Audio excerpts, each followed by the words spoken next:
Hey guys, welcome back to Cocal Knives. You're watching the next installment in the Knives 101 series. Today we're going to be going over basic knife terminology of folding knife handles. So we're just going to go over the very basic stuff here. Going to try to make this a little bit quick, to the point, just like the first video. There's a little bit less to cover here, so hopefully this will just be a quick watch for you guys, get you caught up on these terms now.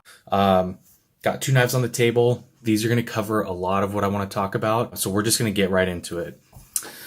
This knife here is the CIVIVI Praxis, for any of those of you who are wondering. First thing we're going to talk about are handle scales. This is just going to be this black G10 that you see, just the exterior pieces on either side of the knife. This could be a bunch of different handle materials.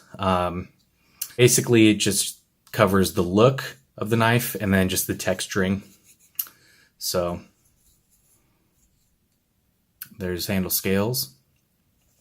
Next thing is going to be the gold here, the inside. Those are liners. This case, stainless steel. It's going to be pretty typical for you to see stainless steel liners. Basically, they just make it a little bit more rigid. And also, in the case of this liner lock, it's what the lock bar is integrated into. Lock bar is just a piece of the liner that folds over and keeps the blade in the open position until you disengage and return the blade into the handle. So nothing crazy there. Same concept for a frame lock, except this is just no liner, just the whole, piece of titanium here is, this side of the handle. This is still called the lock bar. Same concept. It, springs over, holds the knife in place until you disengage. Next thing is body screws. Those are going to be all of these screws here that basically hold the handle and sandwich it in place. Those are either going to be screwed into standoffs in this case. There's a little kind of like barrel spacers that help keep the knife rigid and keep the spacing even throughout, or like a back spacer in this case. Basically just a piece of G10, aluminum, titanium. Same thing, keeps the knife rigid towards this end of the handle and keeps the spacing right. So there's body screws and then back spacers and standoffs. Next piece of hardware into the handle is going to be the pivot screw. Pivot is just going to be literally just what the knife pivots in and out of the handle on. You'll become very familiar with this once you start collecting more knives. Once you start tweaking with the action a little bit, this will be a very vital part of that, dialing in the blade centering and the action. Next thing we're going to talk about is the pocket clip. Pocket clip you'll see on most modern knives now. Only time you probably won't see something like this is on like a Swiss Army knife or a traditional. Usually they're configured in this way, which is tip up carry. So when it's sitting in your pocket, the blade's tip is pointing up. You can also, in a lot of cases, set that configuration to tip down, where when it's sitting in your pocket, tip is pointed down towards the ground. No real huge advantage either way.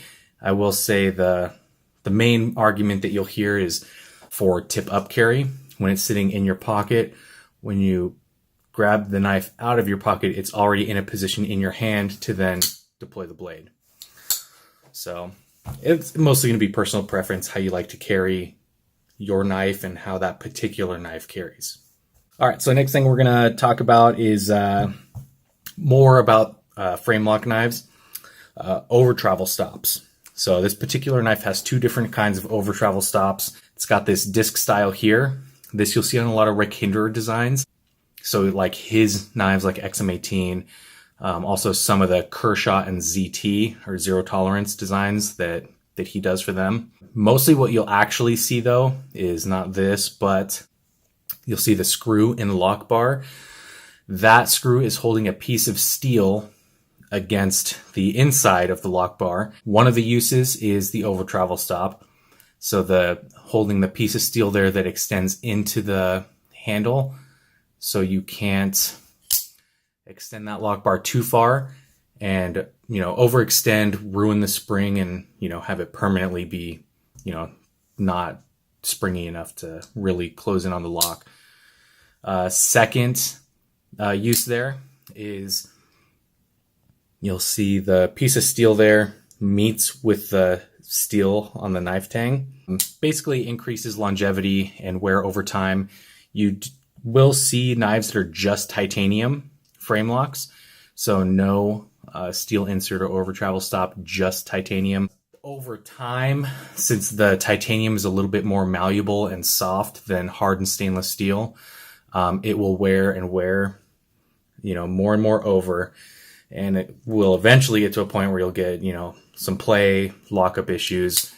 Most people will probably never run into that, but unless the lock geometry is way off.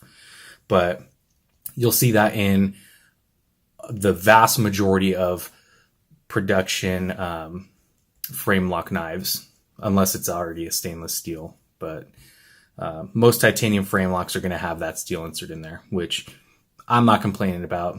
I mean, if I could have it, I would prefer it over not having anything. I'd say that about covers it. I want to thank you guys for watching. Expect a couple more videos in this series, such as blade styles and lock types. So be on the lookout for those. Please like, subscribe, and comment. We'll see you guys on the next one. Thank you for watching.